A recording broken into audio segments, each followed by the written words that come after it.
მიამბე აფხაზეთზე რუბრიკის სტუმარია მომღერალი და ჟურნალისტი გია ჭირაქაძე.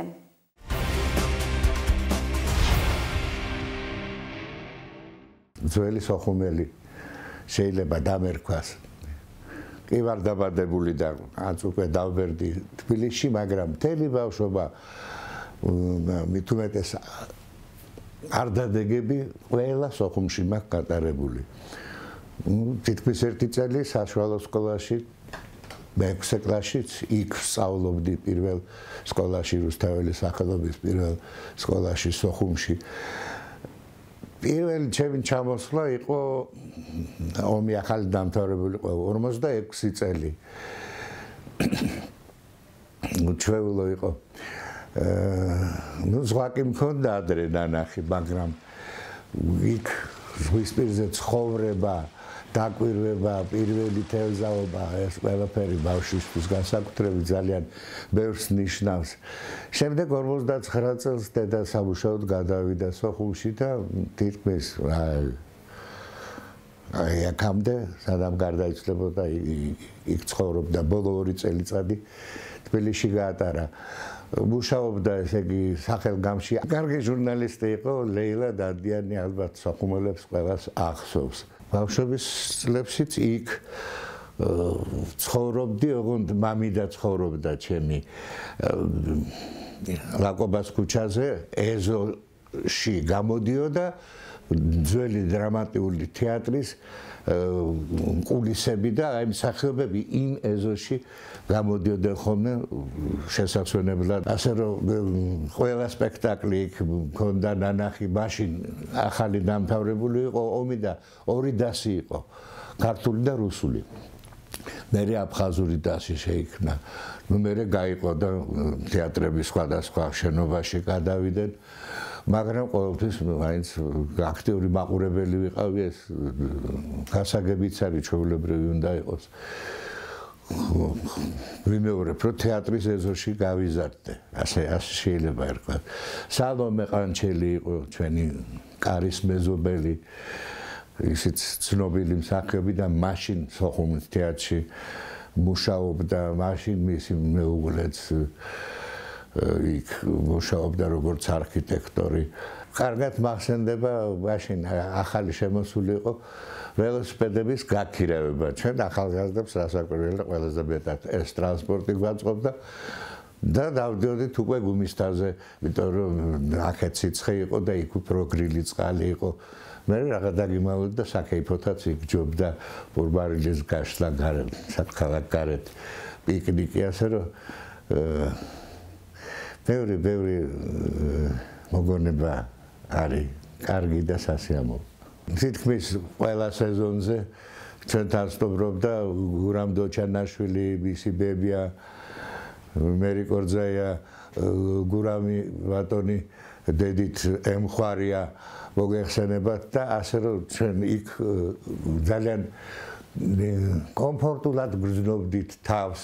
ჩემი პირველი გასტროლებიც როგორც პროფესიონალის, მანამდე სტუდენტობის დროსაც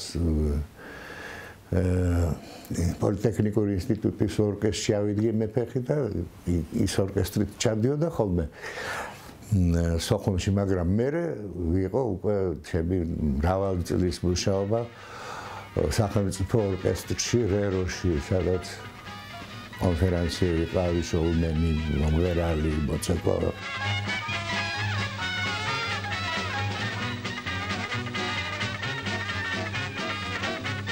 სოხუმში ყველა მიცნობდა, არა მარტო ფილარმონიის დირექტორი, მოადგილეები, ადმინისტრატორები, ყველა მძღოლებიც.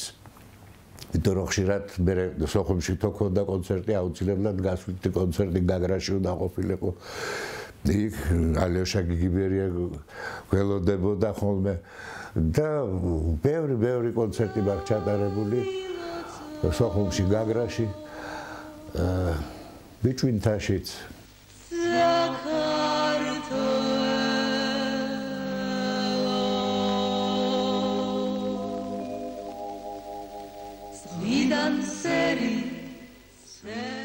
როცა პირველი შვილი ცოტა წამოიზარდა ისე რომ თქვათ მეუღლის მშობლებთან დატოვება შეგვეძლო.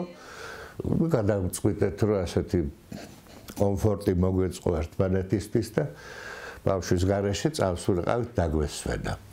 გადავწყვიტეთ წავსულიყავით ბიჭვინთაში. კომფორტი მაგრამ რასაკვირველია გავიარეთ დედასთან რამდენიმე დღე. დედასთან სტუმრობა ცოტა გაგრძელდა მე ამ დროს ქუჩაში შემდგენ მეგობრები ვახუშტი კოტეტიშვილი და მთელი ჩემი სამეგობრო გაეხარდათ რომ იქ ვიყავი. ერთი დღე ჩამოდიო ჩვენთან კითხში სტუმრათო. თუ მოგეწონება დარჩიო.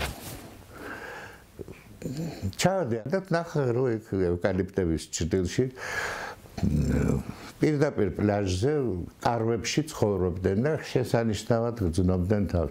ამ დროს ცოტა მოშორებით კოტეჯში კიდევ ოთარ იოსელიანი ცნობილი კინორეჟისორი თავის ოჯახთან ერთად ისვენებდნენ. ისეთი ბოჰემური საღამოები ჰქონდა, ისეთი პოეზიის საღამოები იყო ვახუშტის გადამკიდე მერე ხან სპარსული ხან რუსული და ნუ ქართული პოეზიის ზეიმი იყო.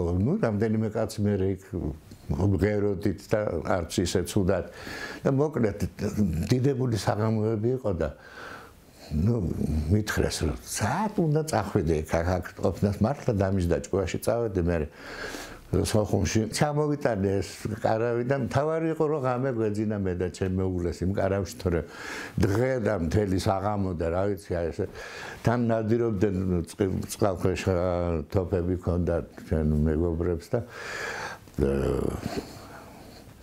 კეფალი ჰქონდა ულევი ძალიან ბევრი მოგონება მაქვს როგორც მსახიობს, როგორც დამსვენებელს, როგორც უბრალოდ ბავშვს, რომელმაც თავისი ბავშვობის დიდი ნაწილი სოხუმში გაატარა. მადლობა ამისთვის უხალს, რომ მქონდა ეს ბედნიერება.